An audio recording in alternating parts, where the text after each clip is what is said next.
আসসালামু আলাইকুম, আমি আরিফ আহমেদ। তো আমি আজকে আবারও চলে যাচ্ছি প্রবাস থেকে 40 দিনের জন্য ছুটি কাটাইতে বাংলাদেশে আসছিলাম। তো আজকে আমার 40 দিন পূর্ণ হয়ে গেছে, তার জন্য চলে যাচ্ছি আবারও প্রবাসে। ফ্যামিলিকে দেখার জন্য আসছিলাম, আজকে ফ্যামিলিকে ছেড়ে চলে যেতে হচ্ছে। আসলে যেতে তো ইচ্ছে করে না, কি করব, পরিস্থিতি, যেতেই হবে।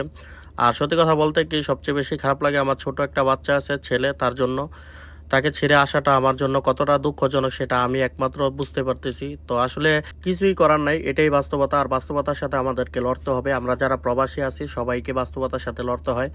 আর আমরা যারা প্রবাসে থাকি তারাই একমাত্র বুঝতে পারে এই প্রবাসে আসার আর যাওয়ার কতটা কষ্ট। আসার সময় তো অনেকটাই হ্যাপি লাগে, অনেকটাই ভালো লাগে, আনন্দ লাগে, খুব খুশি লাগে, নিজের কাছে আনন্দ যে আমি আমার ফ্যামিলির কাছে ফিরে যাচ্ছি, নিজের বাংলাদেশে, নিজের দেশটাকে দেখবো যাই। তো এটা আসার সময় অনেকটাই খুশি লাগে, সবার কাছে অনেকটা আনন্দ, কিন্তু যাওয়ার কষ্টটা আসলে বোঝানোর মতন না। এতটাই কষ্ট লাগে যাওয়ার সময় যে আসলে একটা প্রবাসীর ভিতরের কষ্টটা যদি কেউ বুঝতে পারে, আসলে বুঝার মতো কেউ নাই প্রবাসীদের ভিতরের কষ্টটা। আপনারা জানেন এতটা খারাপ লাগে, বুকটা ফাইটা যায় ফ্যামিলির জন্য, বাড়ির জন্য, মা বাবার জন্য, নিজের ছেলে সন্তানের জন্য, বউয়ের জন্য। আসলে একটা কথা আছে না যে মুখে হাসি বুকে কষ্ট, ওরকমেরই আর কি আমাদের প্রবাসীদের জীবন।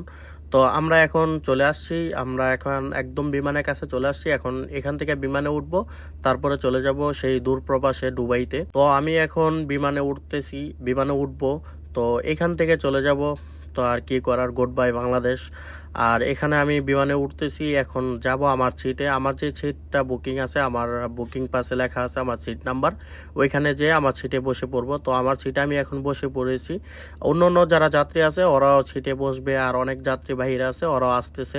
সবাই আসার পরে আমাদের বিমানটা ছেড়ে দিবে। তো আমাদের বিমানটা এখন ছেড়ে দিছে, এখন আমাদের বিমানটা হচ্ছে টেক অফের যে লাইন আছে ওইখানে চলে যাচ্ছে। তো এখানে দেখতেছেন কত প্রবাসী, আমরা সবাই প্রবাসী আর কি, আমরা সবাই যাব। যে সামনে দেখছেন ইউএস বাংলা একটা বিমান, ওইটা উড়ার পরে আমাদের বিমানটা উঠবে। তো আমিও ইউএস বাংলায় যাচ্ছি। তো এই যে আমাদের বিমানটা এখন আকাশে উড়বে, আপনারা দোয়া করবেন আমাদের জন্য। তো দেখতেছেন তো গতি কতটুক, অনেক স্পিডে চলে এটা, বুঝছেন? এতটা স্পিডে আসলে কি বলবো, আমরা সিট বেল্ট বেঁধে রাখি, পিছন দিকে আমাদেরকে পুরো হেলায় ফেলে একদম। তো এখন আমরা মাটি থেকে উপরে উঠে গেলাম, আর দেখতেছেন ঢাকা শহরটা কতটা সুন্দর লাগতেছে দেখতে। আর সবচেয়ে কষ্ট লাগতেছে যে এই নিজের দেশটাকে ছেড়ে চলে যাচ্ছি।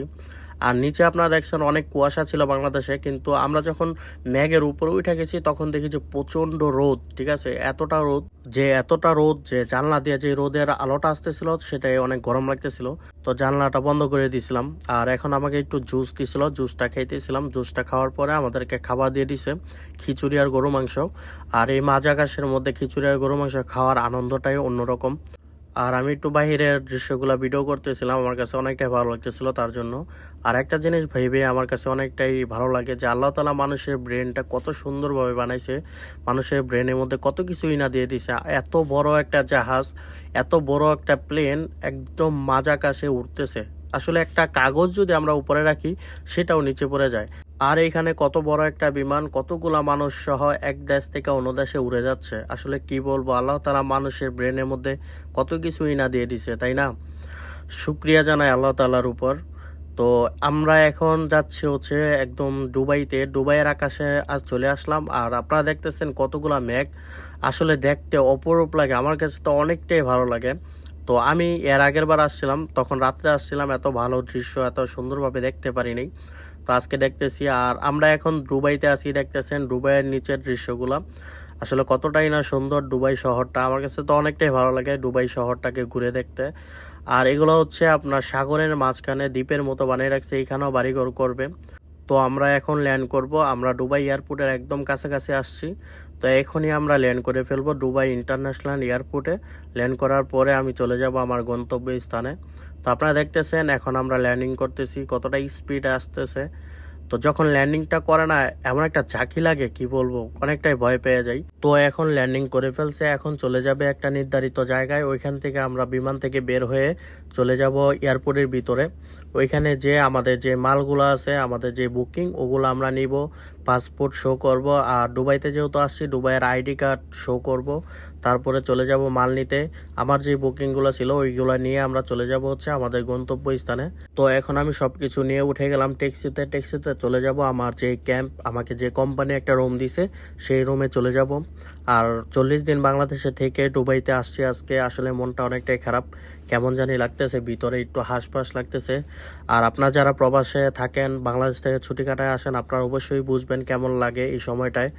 তো আমার জন্য সবাই দোয়া করবেন, আমি যেন খুব ভালোভাবে এই প্রবাসের মাটিতে কষ্ট করে আমার ফ্যামিলির মুখে হাসি ফুটাইতে পারি, নিজে খুব ভালোভাবে ইনকাম করে চলতে পারি, আমার ছেলেটাকে মানুষের মতো মানুষ বানাইতে পারি। তো সবাই ভালো থাকবেন, আল্লাহ হাফেজ, আমার জন্য দোয়া করবেন সবাই।